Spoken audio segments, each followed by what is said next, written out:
Hi, I'm Taylor Mayde, and from 2006 to 2014, I was part of Columbus, Ohio's premier drag king troupe, the Royal Renegades.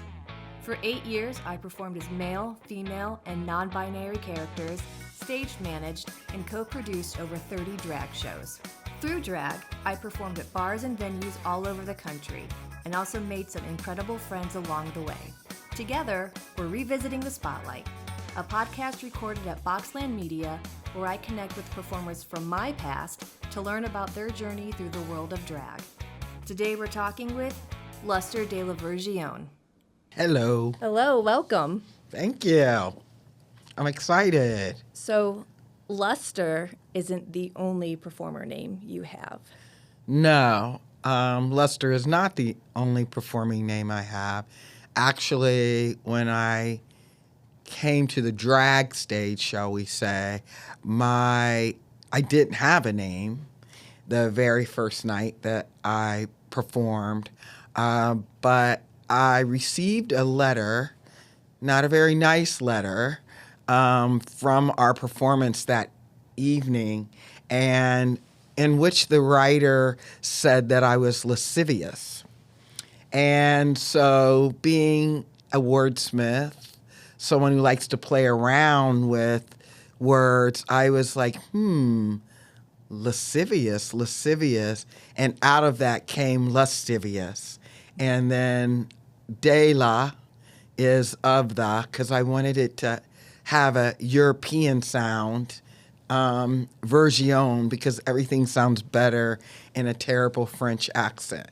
And so Lascivious Dela Virgion was born, pattern a lot after Ms. Julie Andrews' Victor Victoria character. When did your drag career begin? Professionally, September 13th, 92 or 94. And was that when His Kings was formed? Yes, that was the birth of His Kings. We had our first night. Julie Applegate had a DJ night, and she was nervous about people coming to it. September's my birthday month, and I always did some kind of party or something for my birthday. I had just seen a film about cross-dressers in Japan, and I had just kind of heard about this male impersonation. And some friends of ours were wanting to play around with that.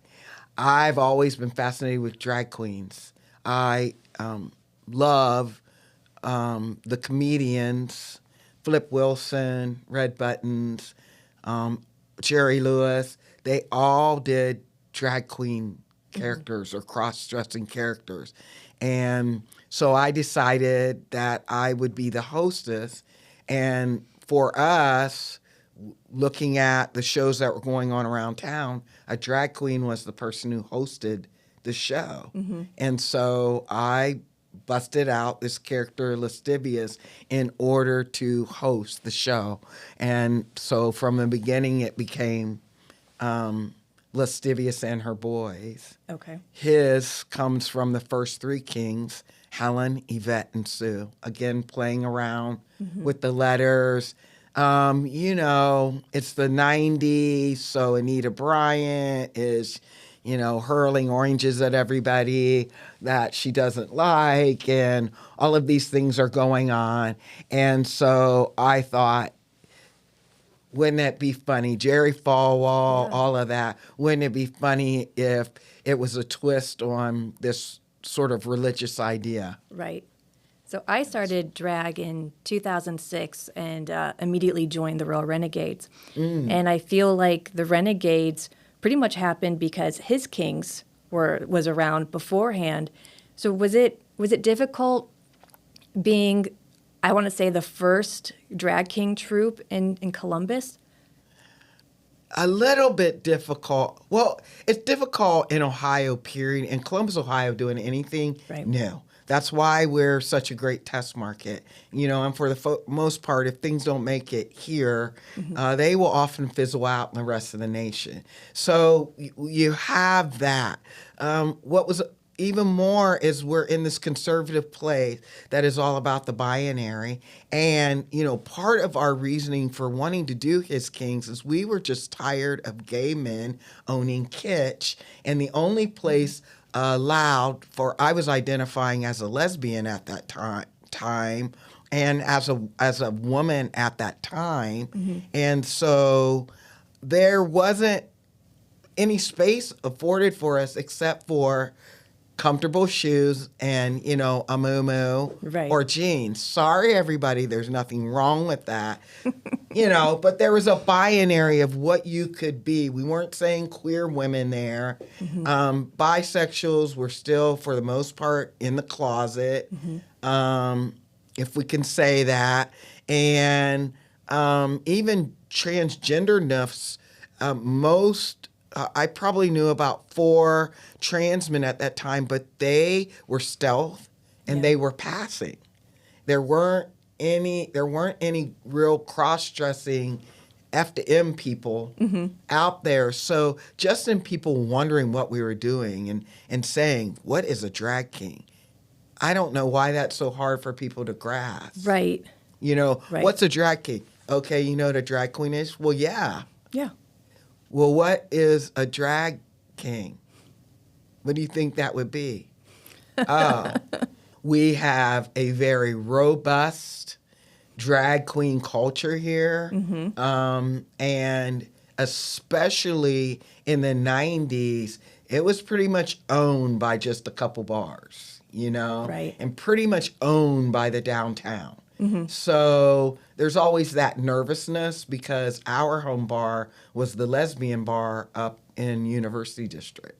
And we were not, a lot of downtown performers were held to only being able to perform downtown. Yes. And from the beginning, I was very, very, very adamant that we were not going to do that to our performers, that we were going to perform everywhere that would allow us to perform. We were going to allow everybody on our stage. If they wanted, we would figure out a way to work it in. I mean, we had grand ideas. I grew up in the time of Sonny and Cher, variety shows, right? Brooke Wilson's variety show. So there were always different little skits and things going on. Yeah. And anything worth its snuff had an intermission, didn't it? Yeah.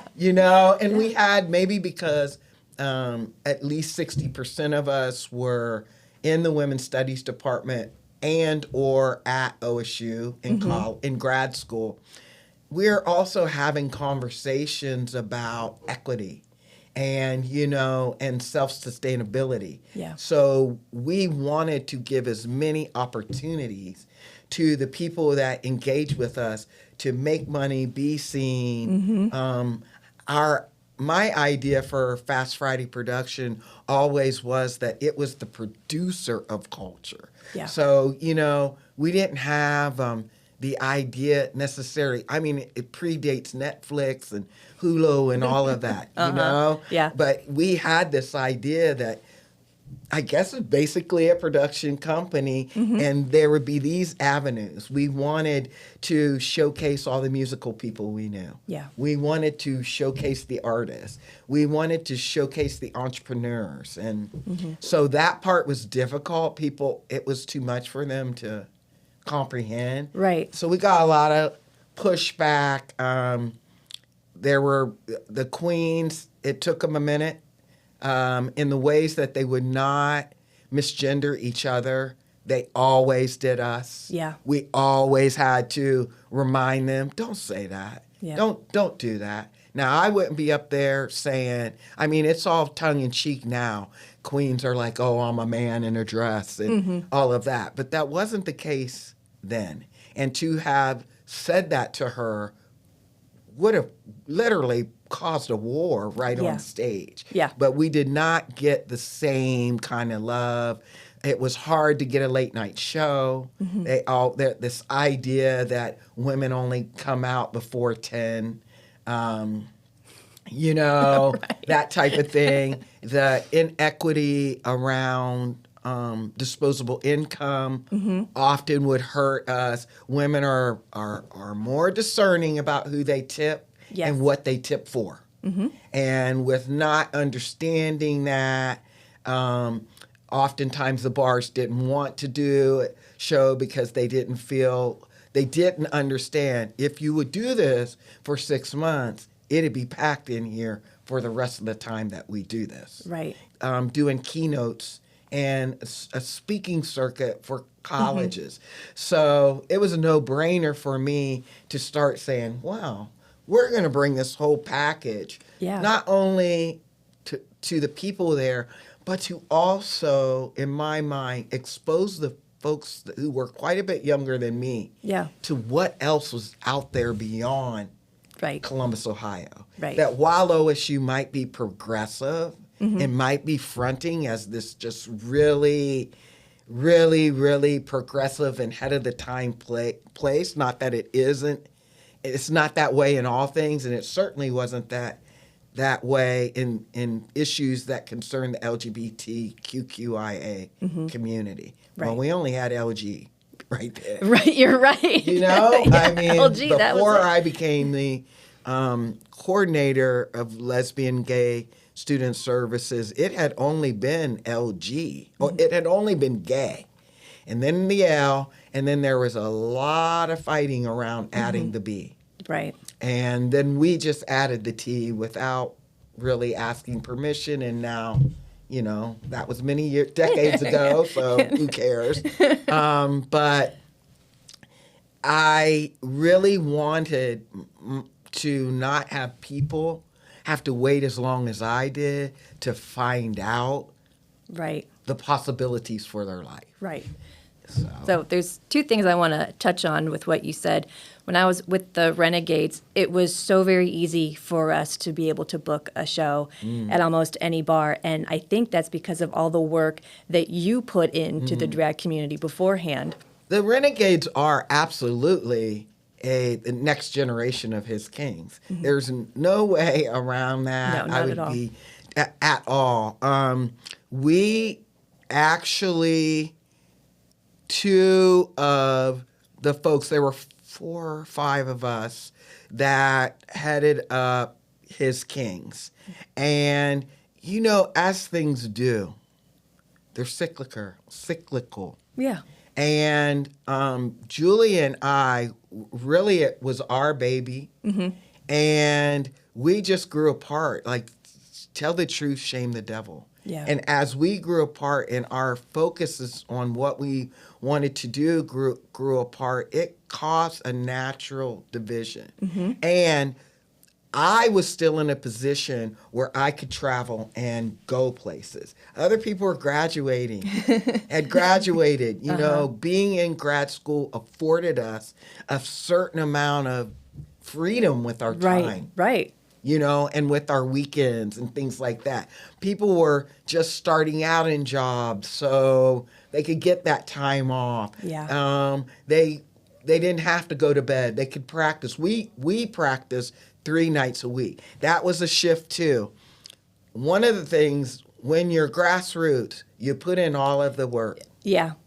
When people come along and see that, they misjudge how much work it takes to actually do it. And so new folks that were coming on, they didn't want to practice 3 nights a week. They didn't want to show their numbers before they went to the stage. We were very adamant about that. Yeah. Women have a hard time making money. I wanted to make sure that they were getting their money's worth. Yeah. And that we'd put everything in. And so that started to be a problem. We really did consensus around numbers. And that started to be a problem. Yeah.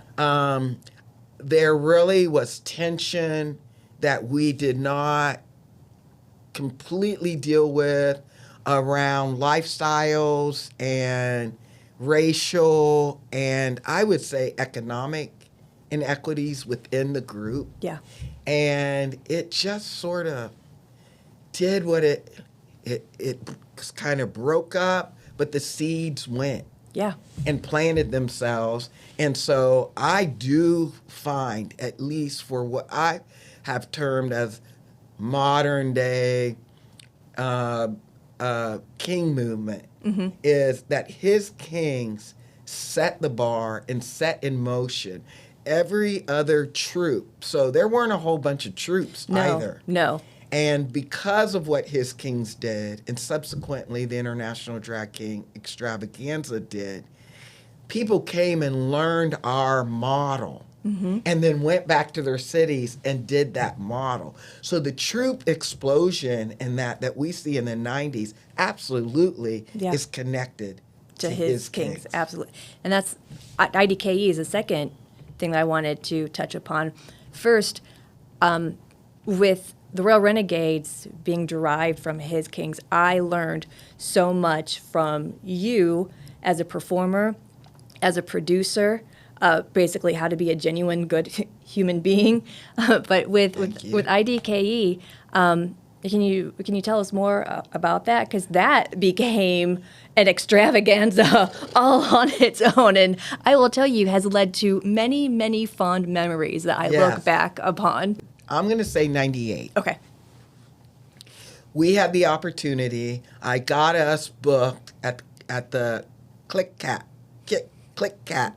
Club, which was a infamous lesbian bar in New York. Okay.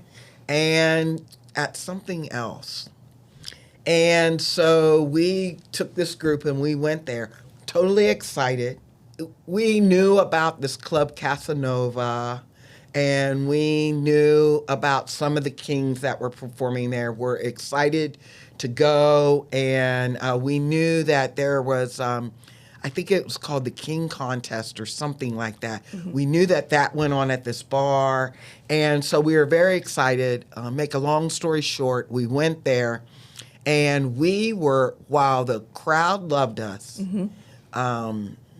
the king, three of the kings, the Casanova kings, did not. Okay. Was a dick that night. Yeah. And it's important to the story because these are the things you have to go through. Yes.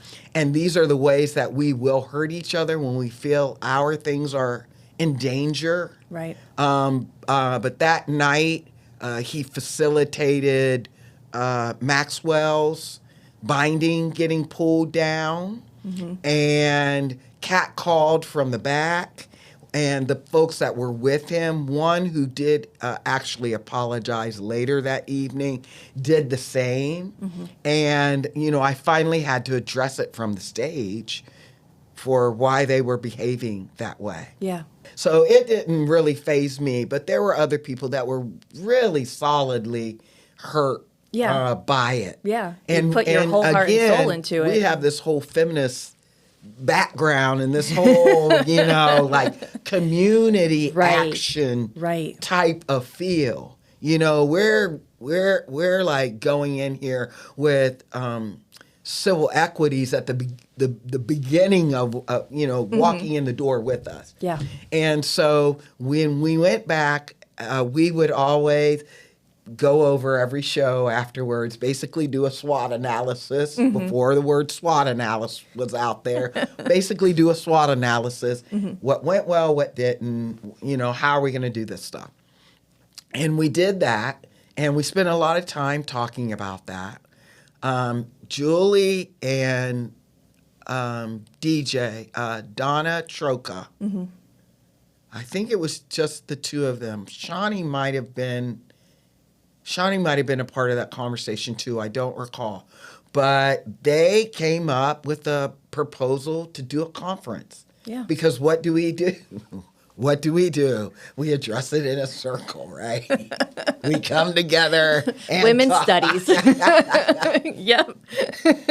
Come together as a collective and talk about it. And they They come up with this and they bring it to us, present it to the group.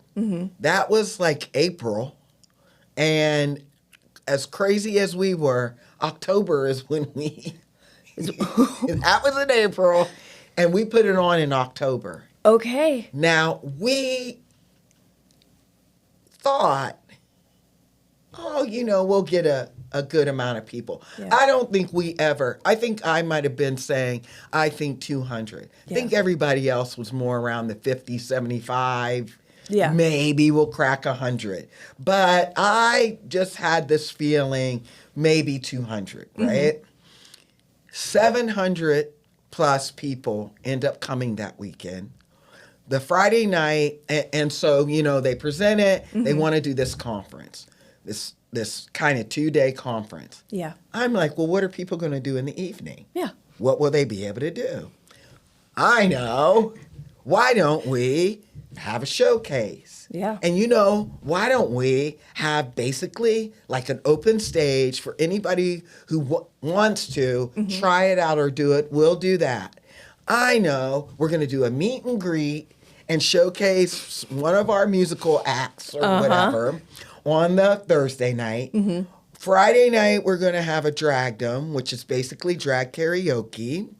Saturday, we'll have a showcase. And then, you know what? There's poets and stuff. So on Sunday. On Sunday, because we'll have to have a brunch to send people off. On Sunday, we'll have basically like a brunch show, and that will be open to contemporary dance. Yeah. They laughed at me when I said that. I think we had 2 contemporary dance acts that first year. Contemporary dance, the comedians, anything that doesn't necessarily play well for the drag show, let's put it there where it's something that wouldn't be offended by people sitting there eating and watching. We don't want them up doing all this, right? Right. And, the thing I've noticed when people go to conferences is not everybody wants to go to the workshops and the presentation. So, you know what? Let's have a science. We'll call it the science fair. Yeah. We're going to have a space that will encourage people to hang out because they won't hang out unless there's something to draw their attention. Right. So, but who knows what people have to do to get here? We already knew they were popping up right and left because of MySpace. People doing their, I don't know, like, books or whatever it is, their arts, their tattoos, whatever, making clothes. Yeah. Whatever these things were. Let's give them an opportunity to do that. And we'll have a space. There's going to be people who can't afford any of this. So we're going to have a space that will get sponsored by somebody that will be like peanut butter and jelly and cheese and things so that they can eat if they don't have money to eat. Yeah. And we'll also do little pop-up workshops so that if people want to try out kinging, we'll give them some instruction for it. Yeah. And that's what we did. It was a huge undertaking. We had no idea just trying to do reservation or registration was insane, And at first it just started trickling in. Just an email here, a letter in And the this was mail. for drag kings all over the world. Yeah, to be able... we opened it. What we did between Donna, myself, Heather Boydston was our admin person at that time, Aaron Tarr, and Julie. I would sit because I was the director of student gender and sexuality, coordinator of student gender and sexuality services at that time. Of the gay stuff for student gender and sexuality services. So I spent 90 minutes every day just going through the web and looking for things. And if they offered a resource or network, I would painstakingly copy that down and then I'd send out information. We had put together some little package thing, and I sent out, will you please put this flyer up? We went through all the bars that we could find. And this was all snail mail, right? Most of it was snail mail. Yeah. I mean, there was some, I didn't really trust the internet that well. Yeah. So all the things I did, and because I had access to being able to mail things out bulk, I mailed. And the newly formed consortium, it was like the LGB Consortium of Universities and Colleges, something like that, had been formed. So all the big hitters were part of this consortium. And so I got myself linked into that and sent not only to the consortium, to every individual one of those queer offices that were around, I sent something to. And they heard it. And people, we were nowhere near prepared when they started rolling in that night. Yeah. That night, I think probably about 200-300 people came in.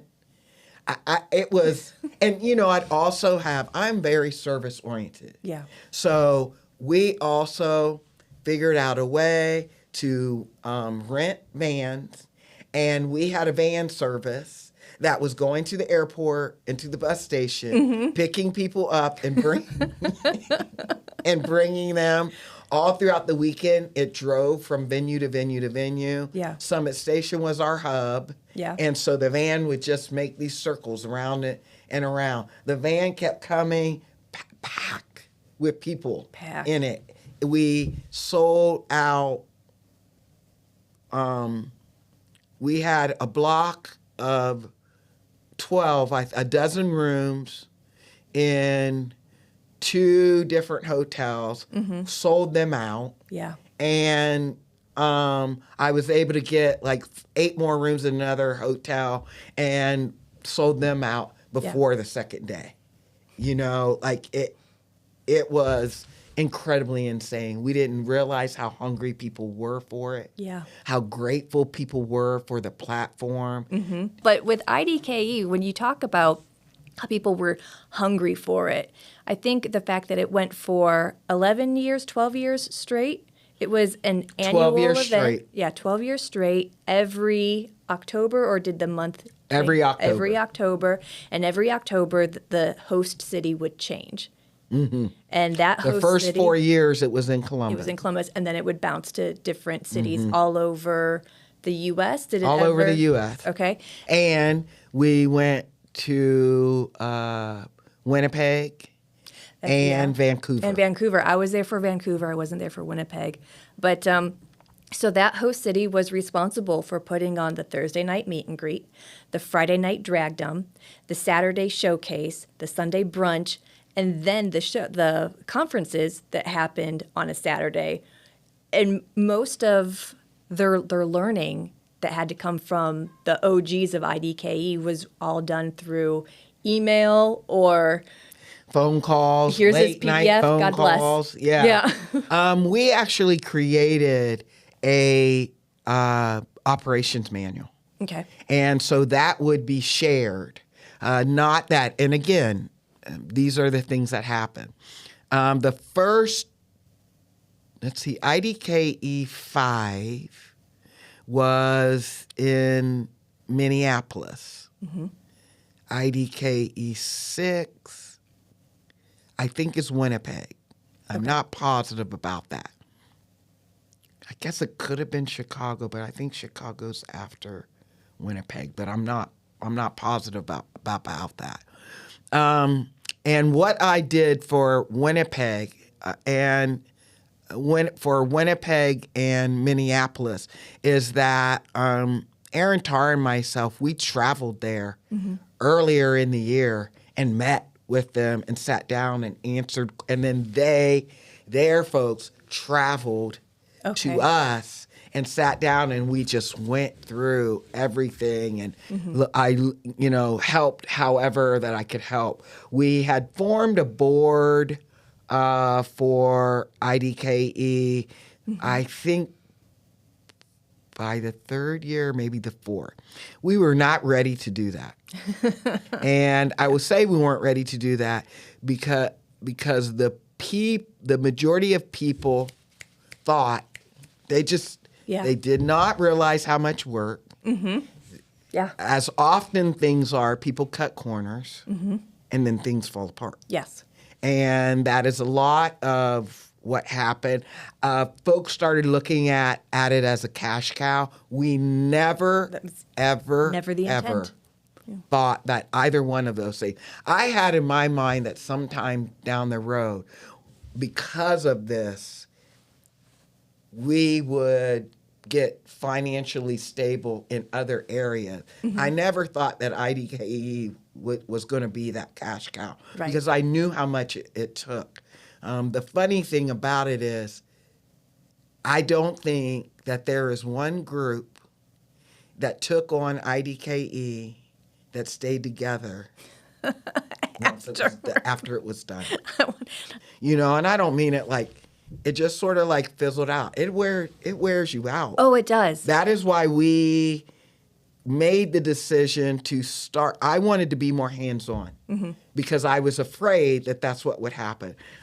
Because the division of labor, I am more of the logistics person. The logistics, volunteers, the physicalness of it is more of what I worked with. No one else. And so the rest of the folks did not realize what they were throwing to people. Right. And then there's always this fear, oh, you're trying to take over. It wasn't that. It was, I'm trying to make sure it doesn't spin into a ball of fire. Sometimes after that first year, you talk about feeling beat up. We were beat up, but we were elated. Yes. So with IDKE, did you perform at any of the events, or were you mainly behind the scenes from pure exhaustion? The first 6 years, I was behind the scenes and I also performed. Okay. Then I took a hiatus and just would not officially be a part of it, but when I got there, I would jump in wherever I could jump in. And I didn't perform. I don't think so. No. When you did perform, did you bring either luster or lascivious or any type of style to it? I often, I would most of the time with lascivious. But lascivious would, basically, I was going through my own, trying to just figure out what was what. Sure. And the reason that I started really kind of performing as Luster is that I had a moment. Like I said, I used to do this. Maybe the first half of the show, I'd be Luster, talking about having these fake phone calls with lascivious and all of this stuff, right? And I started having, and then the second half, I'd come out as lascivious. Yeah. I started having problems going between the two. Like, it was really messing with my mind. And so I decided to come out on stage and tell people that I'd been tricking them and that it had been me, Luster, all along, and that I was a drag queen. But I thought that people would think I was a sissy or that I wasn't man, because Luster was very, very, very, very adamant that he was a ladies' man.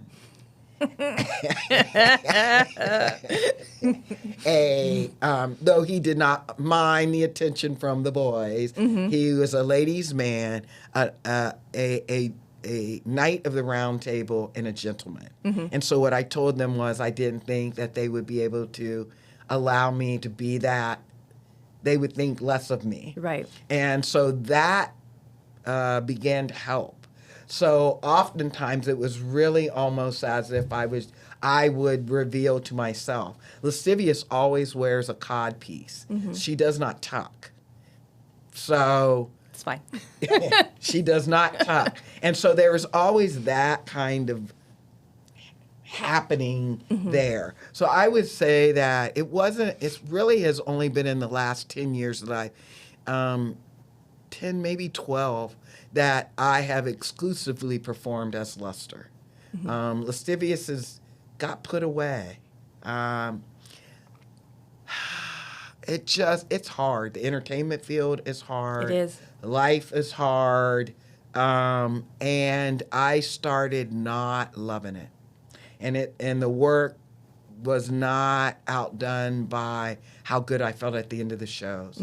And I felt that my performances were in danger of being compromised. And there was just not enough joy. And so I literally, and my marriage broke up. And so I packed her up. She's been rattling the trunk for a couple years now. Okay. And I have decided I have time now to see what the old girl's up to. Yeah. And drag her back out. But but it was always clear that Lascivious, people referred to me as Luster. Luster is the drag king. Yeah. So, it was always clear that Lascivious was a drag king in drag. That weirdly, everyone got that too. So, and I think that there are a lot of people who would tell you that they thought I was a trans guy, I think. That they didn't know that I was anything other than that. Or I've had some people be like, oh, I never, Okay. Okay. Well, I just thought you were a gay guy. I'm like, not at that time. There are so many things that I have learned from you, like I said, as a performer and as a producer. One thing that I remember I learned from you as a performer is when it comes to learning your lyrics, to listen to the artist when they're singing it, listen to when they take a breath, when they breathe, and match that during your performance. Because I sing live. I mean, the music's playing and the lyrics are playing, but I still sing along with it. And after you told me that and I started doing it, I just remember like the first time, like, oh, I'm not completely out of breath.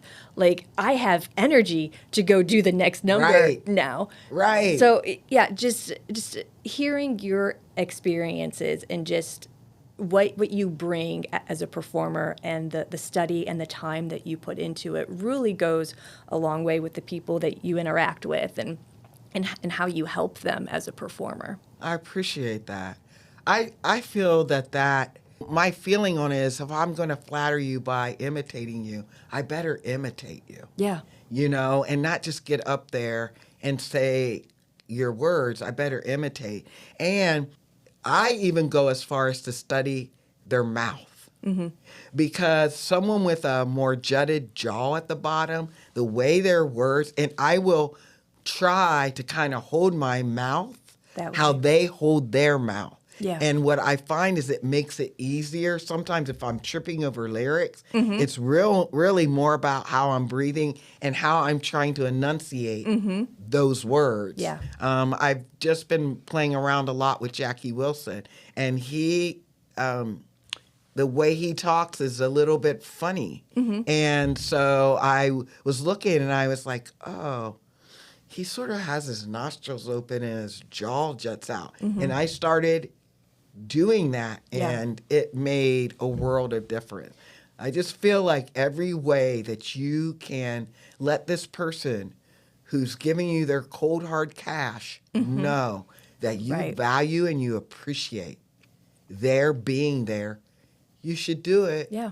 Or, just have fun with your friends. Yeah. What are you grateful for because of drag? I'm grateful for the moment, honestly. I am grateful for the opportunity to work out my gender individuality, to have a space there that I didn't feel pressure, I didn't feel anything suspect to accepting me however I came to the table. I'm very grateful for that. I'm grateful for, I mean, his Kings and IDKE took us everywhere. Yeah. I mean, we got on planes and went places to present, to do shows, and to do workshops. The thing I'm most grateful for is for opportunities like that you've shared with me today, in knowing that what I did helped somebody. Yeah. And help them in a really life significant way. You know, I truly do believe that his Kings and IDKE saved lives. Yes. I believe that. I believe that we save lives. I know that we save lives. Yeah. When people are lost and looking for something, Yeah. we pop up. There's proof. There's affirmation. That is one of the things that I'm most grateful for. I've always said that before I closed my eyes the last time, that I just wanted to know that the work I did was relevant. Yeah. And that I helped one person. So if I died right now, I feel that that's fulfilled. I promise you have helped more than one person. Thank you. I promise you. And what you said is one of the reasons why I wanted to do this podcast of revisiting the spotlight, because so many of the shows that I did and the people that I met, they were able to help me, like, in a time when I was lost, when I didn't know who I was, when I was in a new city and I didn't know anyone. And just being with that troupe, whether you got along with everyone or not, that doesn't matter. I mean, you don't get along with everybody in your family. Exactly. But just having those people, having that support system was life-saving, absolutely life-saving. And I don't think that would be in Columbus. I wouldn't have had that exposure without you putting in the groundwork with his Kings, with Fast Friday Productions. Like, everything that you have done, I have benefited from in some way. So thank you, honestly, and from the bottom of my heart, thank you very, very much. You're very, very welcome. It's been my pleasure. It's what I know for sure I was meant to do. Yeah. You know, that's why we're now doing the things that we're doing. Now has come the time to tell the stories. Yeah. You know, and I'm grateful for that. I mean, I'm grateful for you. The other thing here is, it's always when I run across people from those days, it's always like it was just yesterday that we saw each other. Right. You know?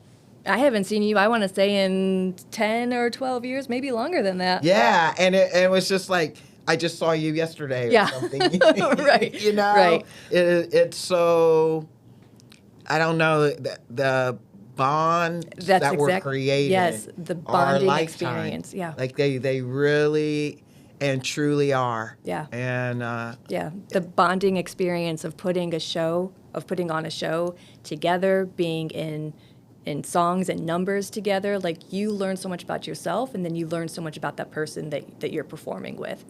Yeah. I mean, I'm not a person who has millions, but I feel like a millionaire when it comes to this. Yeah. Like, no amount of money could replace what this has provided for my life, and what knowing what we did, how valuable it has been, you know, and continues to be. I'm always surprised that we're always getting calls with people that are like, hey, I found this. I was wondering if you would talk about it. Yeah. Or whatever. So that's really, really awesome. I know that there are films out there with me in it that I've never even seen yet, you know? Isn't that great? It is, actually. I'm like, well, I hope it's helping somebody who ever falls across it. You and Sean Connery can probably say that. I'm like, someone had mentioned one to me, and I was like, what? I'm in that? What do you? Oh, I've never even seen that. So what did you learn about yourself from drag? What did I learn? I'm funny, that I'm really funny. that my tenacity is worth something. I learned a certain amount of confidence. Mm-hmm. I'm actually pretty introvert, but I'm an extroverted introvert. Yeah. And so it helped me with that. It helped me figure out ways to get around that sort of hermitness of myself. People are often surprised about that because I am a host MC. Mm-hmm. But what I'll say is if you pay attention to me, I disappear after the show's over. Right after, and I will yeah. find the darkest corner. I will be in the back packing everything up. Mm-hmm. You know, Yeah. grumbling about it a little so no one knows that I really want to be back there.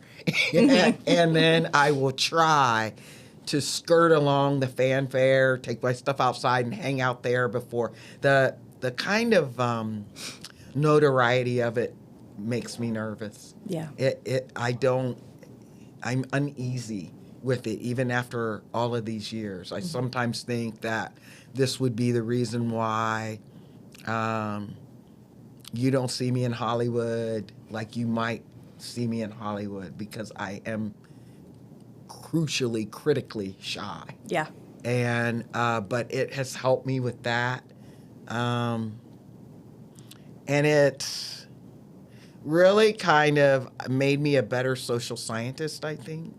Would you be where you are today had it not been for drag? Absolutely not. Absolutely not. I'm not sure I'd be alive.